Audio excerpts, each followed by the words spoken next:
Russell, first and foremost, congratulations. Cheers, Pete. It's been a hard sort of 2 months for various reasons, obviously with the gaffer having his problems, and, but we all stuck together and got the job done. So we'd like to have done it earlier, but we've seen it through and got there in the end.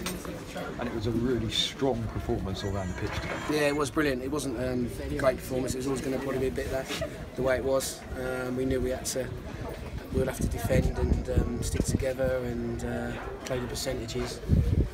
We got a great goal, good ball from Pelly to right in for his header, and then and they came, because they had to win the game. They came straight at us and 3 up top, made it difficult for us. I thought they did very well. But full credit to our lads for an heroic effort. How important was it for you to get a relatively early goal? Yeah, it was massive. Was it 18 minutes, something like that? We said the first goal would be very important.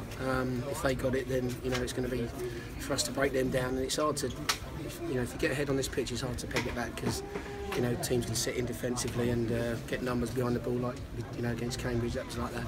So we thought it was massively important to get the first goal, and whenever it was, but obviously earlier would have settled a few nerves a bit more. And as the game went on, we just had to adapt and make changes as the game went on accordingly. One of the changes you had to make was at half-time with Carl Winchester. We saw Carl on crutches. What's the situation like? Well, he told me it was hamstring, but he's come out with a boot on his foot, so I still haven't got around to asking him why he's on crutches with a hamstring and a boot. So, we'll see. I'm not sure what that one is. But Manny was struggling after about 20 minutes with his ankle, and he manfully played the rest of the game. Got taped up at half time. Gav Crow did a terrific job on him to stabilise his ankle. Then we brought Downsy on because we wanted extra bodies in where they were putting the ball, and with his experience and just organisation helped us, I think, steadied us a bit more when they were getting on top. And when they did get through, Scott Brown was inspirational. Yeah, terrific. Mentioned him in there, and I mentioned quite a few. It's difficult to single people out, but in the last line of defence, when you need some match-winning saves, he pulled out 2 or 3 there second half.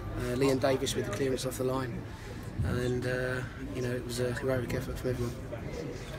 You don't get thrown into easy situations, do you? Has this been harder than 2 years ago? No, not really. It's been better in some ways. It's I'm 2 years on of being in a first team environment, obviously playing and managing are totally different than coaching.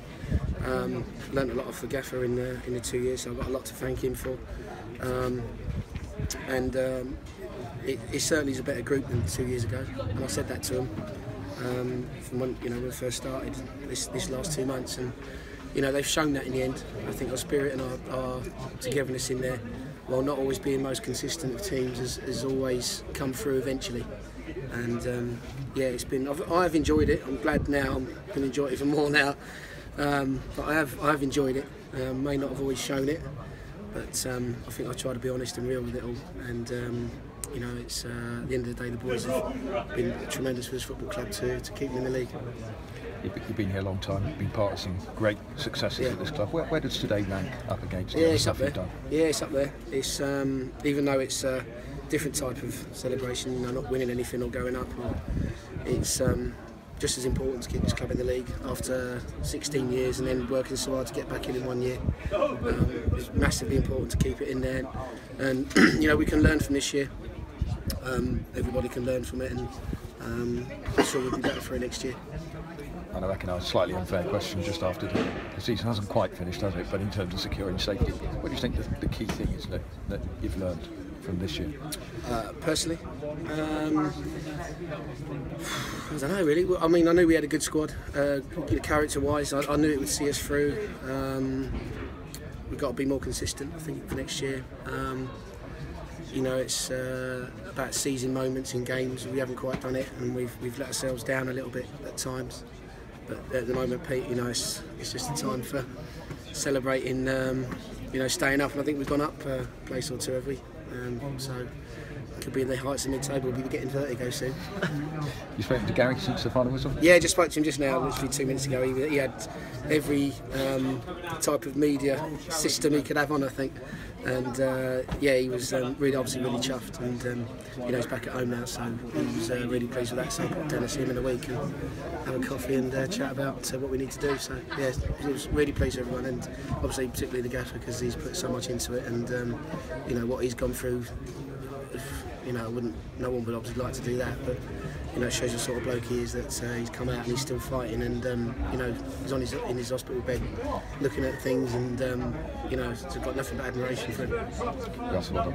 Whose idea was it to bring the cardboard cutout of Gary? Because that was quite a nice touch, because he's obviously got his brother here, and then obviously a still version of him here. Yeah. No, Pete went down yesterday to pick it up from his house, and he said, "Oh, can he have it there?" And we were like, "Yeah, no problem." And there's a little slogan on it, "That is with the lads," and that, you know. So no, it was good.